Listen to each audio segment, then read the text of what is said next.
What's up, guys? Very interesting video. I'm comparing and analyzing the Ime Udoka, head coach of the Celtics situation, in comparison to the Will Smith and Jada situation, okay? About it. The word accountability, okay? Accountability doesn't just go to Ime Udoka, okay? Accountability goes to the other people that played a part in that as well. Let me tell you another thing I didn't like about my good friend Wick Grossbeck and Brad Stevens in this press conference when they asked, is anybody else going to be punished? And they said no. And my whole thing is this, right? These are some of the facts that have been out. These are some facts that I know that, you know, this relationship, one of these relationships that was had with Ime Udoka and one of these women, it was consensual, meaning that this woman actually played a part in it too. So my thing is, yes, Ime Udoka was wrong. We get that. His punishment, he deserved that, and whatever else follows, I hate it for him, but he put himself in this position. But why are the other people getting left off the hook? Well, that's the problem that I have right now. Everybody got to be held accountable. I think that we need to circle back to what Shanae said, is that there was an investigation that was conducted by an independent law firm here, and I think that transparency is what will rule the day here.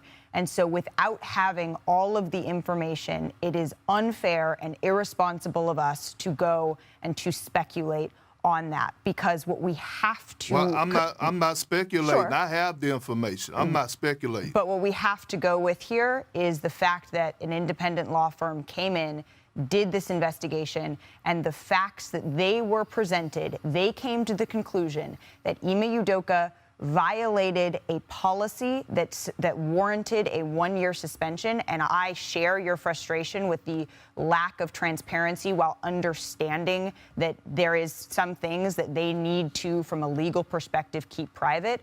But knowing all of that, understanding all of that, we have to come to the conclusion that whatever rule, the conduct that was broken on one side, it is not the same on the other side. I thank you for your perspective.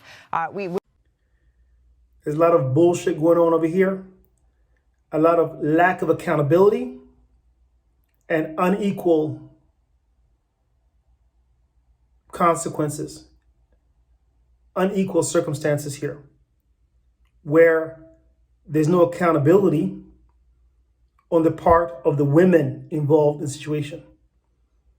Society is trying to scrutinize and punish men, and not holding the women accountable for their behavior and their wrongdoings.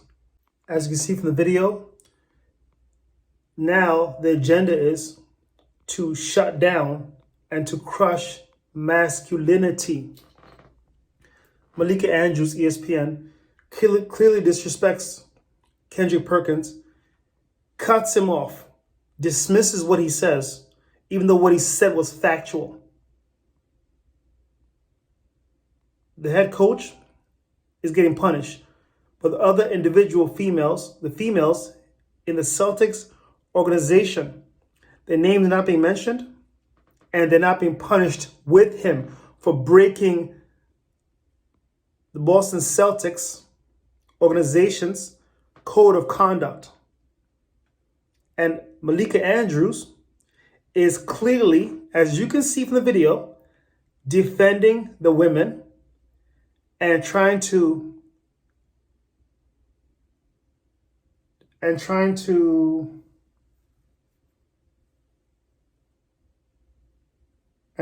direct the whole story away from the women to avoid them facing accountability. You see how this works?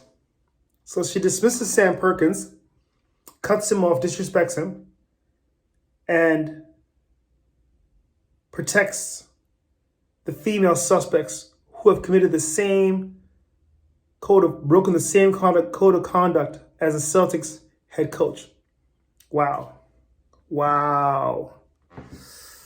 What do y'all think?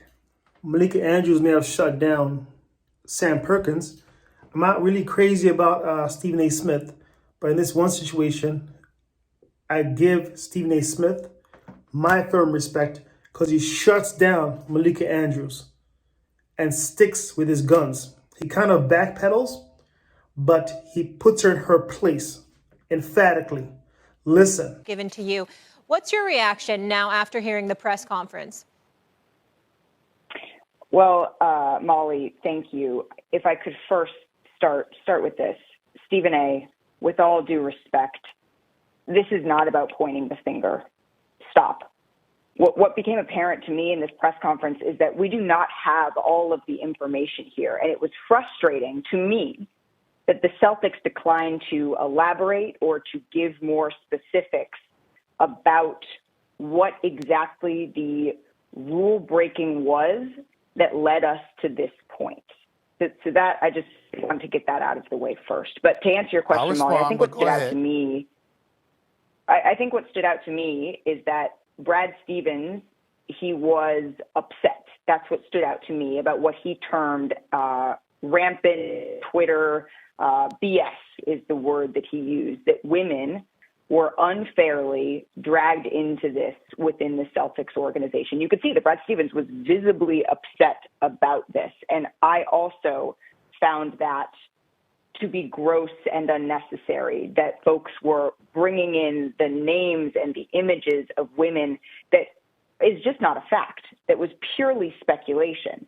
And so to me, that is what stood out. But the Celtics as an organization could have done more, and short of doing more ahead of this yesterday, they could have owned that responsibility in this press conference. I understand that there were legal parameters that they had to operate within for everybody involved, and I appreciate the fact that they brought in outside counsel and did a thorough organization. And I think that that is something that was clearly necessary in this situation.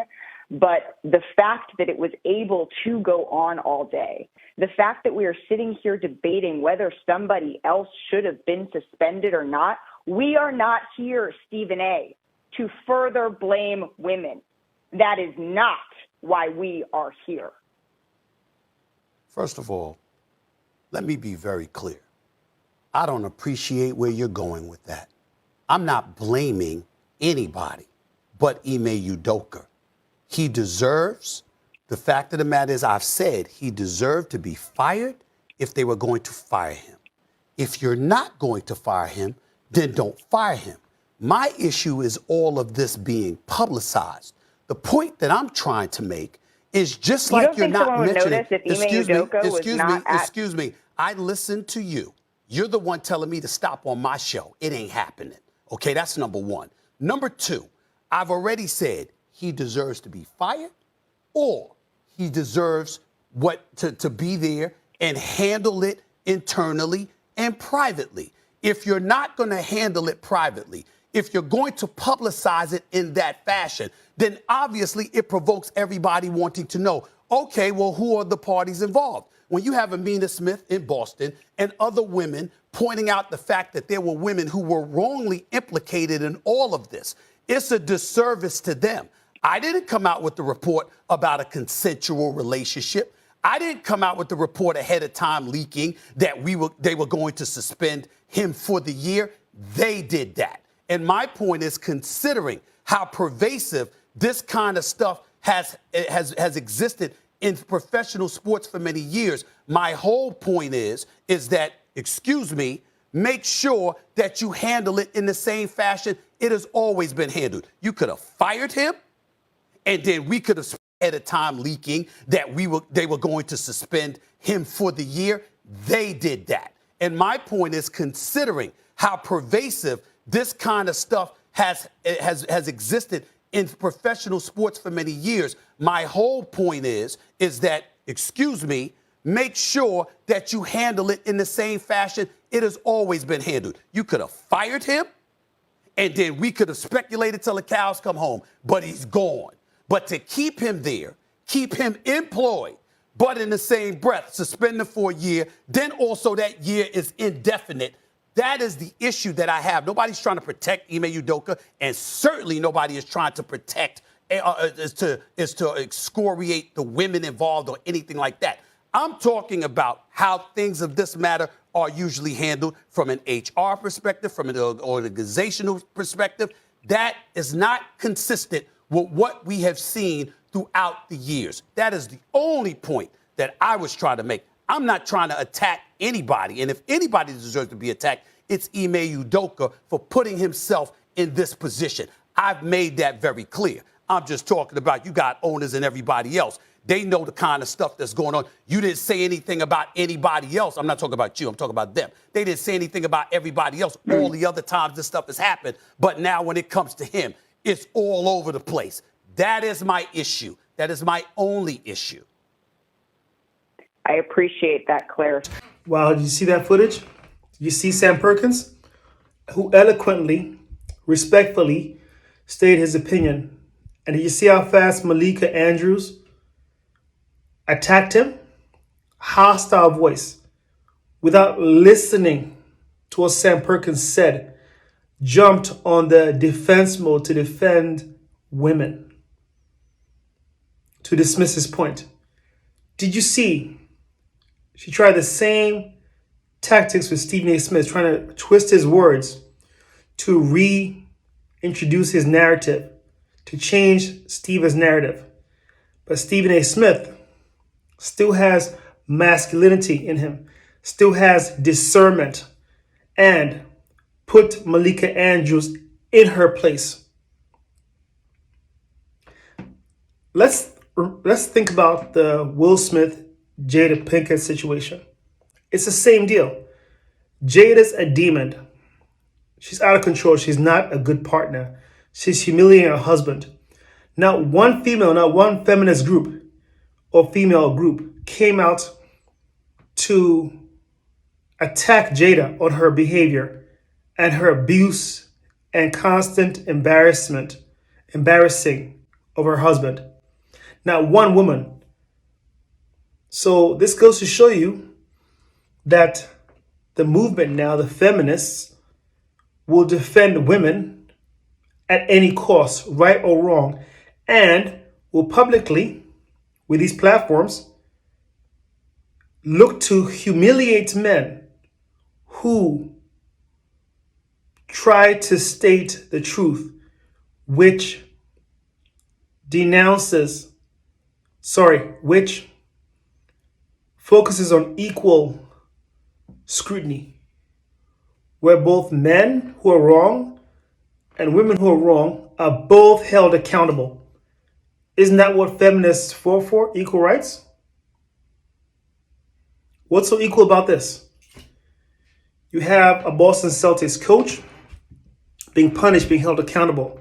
But the women in the Celtics organization that were part of the wrongdoing are not being suspended. Listen, I've stated the facts. Let me hear your comments below, all your comments. And don't forget to subscribe. Peace. Love you guys.